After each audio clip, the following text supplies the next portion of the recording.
नमस्कार and welcome you all to world affairs. मैं हूं प्रशांत धवन। नाउ मुझे समझ नहीं आ रहा कि United states of America Pannu को क्यों बचा कर रख रहा है। यूएसए पन्नू के खिलाफ एक्शन क्यों नहीं लेता। इवन दो यहाँ पे आप देख पाएंगे आर्टिकल, जो ये प्रो खालिस्तान सेपरेटिस्ट है पन्नू, इसने रिसेंटली धमकी ये दी है कि ये पार्लियामेंट पे अटैक करेगा, भारत के पार्लियामेंट पे अटैक करेगा, या तो दिसंबर 13 को या फिर उससे पहले। जो लैंग्वेज इसने यूज करी है कि पार्लियामेंट की फाउंडेशन हम हिला देंगे, और यहाँ पे आप देख पाएंगे जो आई मीन इससे ज्यादा ऑब्वियस आपको क्या चीज चाहिए। इसकी जो वीडियो थी जिसमें ये इसने सारी बातें बोली है कि पार्लियामेंट को ये अटैक करेगा, इंडिया के बारे में बहुत बारी बोली है, इसने लिटरली अपने साथ में ना अफजल गुरु का पोस्टर लगा रखा है। अफजल गुरु, जैसे आप लोग जानते होंगे, 2001 में, साल 2001 में भारत के पार्लियामेंट में जो आतंकवादी हमला हुआ था उसका मेन प्लानर था अफजल गुरु। इसके बारे में थोड़ा सा आपको बता देता हूं, उसके बाद आप समझ पाओगे कि ये थ्रेट कितना बड़ा है। और ये शॉकिंग बात है कि यूएसए ये सब अलाउ कर रहा है। एक्चुअली जो रीसेंट इवेंट्स हुए हैं उससे तो ये भी पता लग रहा है कि चाहे एफबीआई हो या फिर डीईए हो, ये काफी हद तक पन्नू को बचा कर रख रहे हैं इन यूएस। ओके, सो साल 2001 ये बहुत ही ज़्यादा इंपॉर्टेंट है। साल 2001 में क्या होता है कि भारत के पार्लियामेंट में एक डेडलॉक चल रहा था। मतलब नेता आपस में लड़ रहे थे, तुम ये गलत हो, ये पॉलिसी ठीक है, जैसे नेता आपस में डिबेट करते हैं पार्लियामेंट में। इसी दौरान न्यूज़ आती है कि पार्लियामेंट में गोलियां चल रही है, आतंकवादी आ चुके हैं पार्लियामेंट के अंदर। वो लोग लिटरली पार्लियामेंट बिल्डिंग के अंदर जाने वाले थे, मगर तभी बहुत ज़्यादा ब्रेव सिक्योरिटी गार्ड्स थे जिन्होंने भारत की डेमोक्रेसी को बचाया, भारत के पार्लियामेंट में जो लोगों के रिप्रेजेंटेटिव्स थे उनको बचा लिया। नहीं तो जो सीन सामने आते ना कि इंडिया के पार्लियामेंट में आतंकवादी घुस गए, गोलियां चला दी, बाय गॉड, आई मीन इससे इंडिया पाकिस्तान के बीच में वॉर हो सकती थी। आई मीन लिटरली मैं आपको बताऊं, इस अटैक के बाद ना इंडियन गवर्नमेंट इतना ज़्यादा शॉक्ड थी कि 2001 से लेकर 2002 तक इंडिया पाकिस्तान स्टैंड ऑफ चला था। दोनों कंट्रीज की आर्मी बिल्कुल बॉर्डर पे डिप्लॉय हो गई थी।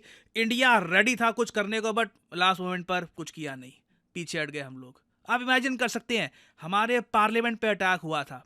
जो बेसिक सिक्योरिटी पर्सनल है, जो बेसिक सिक्योरिटी गार्ड्स है ना, कई लोगों ने तो अल्टीमेट सेक्रीफाइस देकर भारत के पार्लियामेंटेरियंस को बचाया था। हालांकि एक बात बहुत ज्यादा दुख से ये बोलनी पड़ रही है कि जो रिश्तेदार थे उन ब्रेव सिक्योरिटी ऑफिशियल्स के, जो आतंकवादियों से लड़ते लड़ते जिन्होंने अल्टीमेट सेक्रीफाइस दिया, वीरगति को प्राप्त हो गए, पार्लियामेंटेरियंस को बचा लिया, हमारे पीएम को, मेंबर ऑफ पार्लियामेंट को, सबको बचा लिया, उनके जो रिश्तेदार हैं, जो उनके घर वाले हैं ना, उनको बाद में सरकार ने जो मेडल दिए थे, ब्रेवरी मेडल, उन्होंने वापस कर दिए सरकार को। पता है क्यों? ये लोग तंग आ गए थे कि अफजल गुरु जो मेन कॉन्स्पिरेटर था, जो मेन प्लानर था इस अटैक का, उसको फांसी नहीं दी जा रही थी। अफजल गुरु की फांसी का एक बहुत ही कॉम्प्लिकेटेड सीन है। इसकी फांसी को लेकर बहुत ज़्यादा डिमांड करी गई। जो फैमिलीज थी, इन्होंने प्रोटेस्ट किया।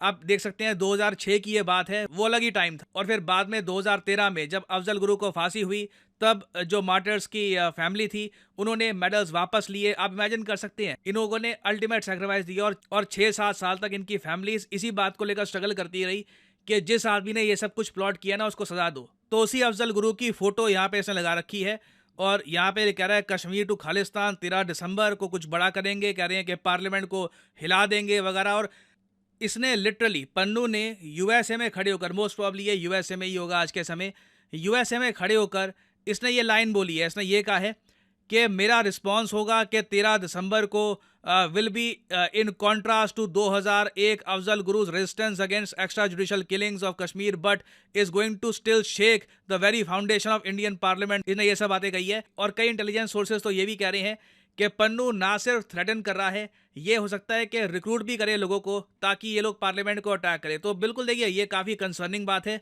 और दिल्ली पुलिस इस वक्त हाई अलर्ट पे है, क्योंकि 2001 में पार्लियामेंट पे अटैक हो चुका है। हम वापस वो रिपीट नहीं देखना चाहते। हालांकि मैं ये बात भी बोलूँगा, 2001 में ना for some odd reason parliament की सिक्योरिटी कभी इतनी ज़रा टाइट थी नहीं। ऑलमोस्ट आप कह लीजिए किसी ने कभी एज्यूम ही नहीं किया था कि पार्लियामेंट में कोई अटैक करेगा। आज के समय तो खैर पार्लियामेंट में जो सिक्योरिटी है बहुत ज़्यादा हाई लेवल की है, तो लगता भी नहीं है कि कोई कुछ यहाँ पर कर पाएगा। बट स्टिल दिल्ली पुलिस काफ़ी हद तक हाई अलर्ट पे है, क्योंकि वीडियो थ्रेट आया है टू अटैक द पार्लियामेंट। और सबसे अजीब बात यह है कि यूनाइटेड स्टेट्स ऑफ अमेरिका के जो एनएसए हैं, जिस तरीके से भारत के जो नेशनल सिक्योरिटी एडवाइज़र हैं ये हैं अजीत डोवाल साहब, उस तरीके से जो यूएसए के नेशनल सिक्योरिटी एडवाइज़र हैं जोनाथन फाइनर, ये रिसेंटली इंडिया में आए।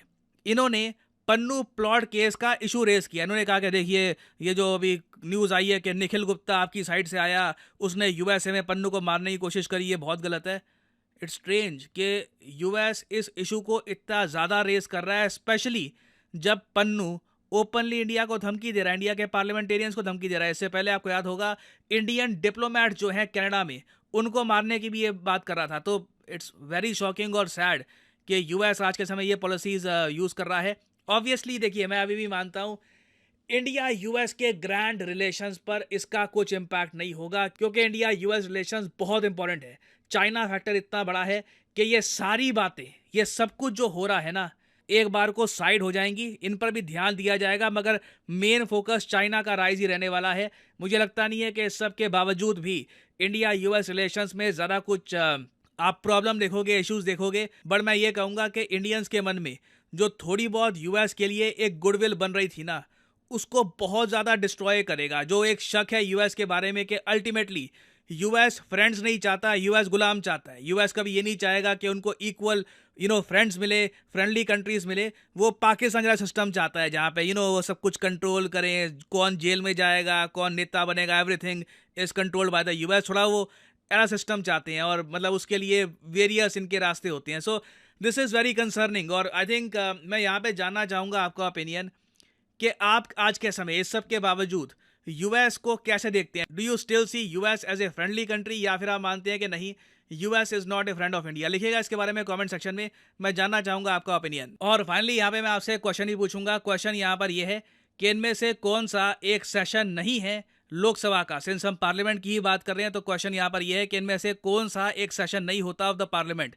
Budget session, monsoon session, summer session, या फिर विंटर सेशन? कमेंट सेक्शन में करिए उत्तर। जो लोग सही आंसर करेंगे, कोशिश करूंगा कि उनकी कमेंट को मैं हार्ट दे दूं, ताकि बाकी लोग समझ पाएं कि सही उत्तर क्या है। और अनअकैडमी के देखिए ऑफर चल रहे हैं आज के समय। ये जो ऑफर्स हैं इनको आप यूज़ कर सकते हैं टू गेट डिस्काउंट। तो कमेंट सेक्शन में लिंक आपको मिल जाएंगे। आप यहाँ पर कोर्स ओपन करके you can use the code PD10 और आपको डिस्काउंट मिल जाएगा। और जो सेल्स टाइम टू टाइम आती रहती है, इनका भी आप लाभ उठा पाएंगे। So this is the end of the video. Thanks for listening and as always, may the gods watch over you.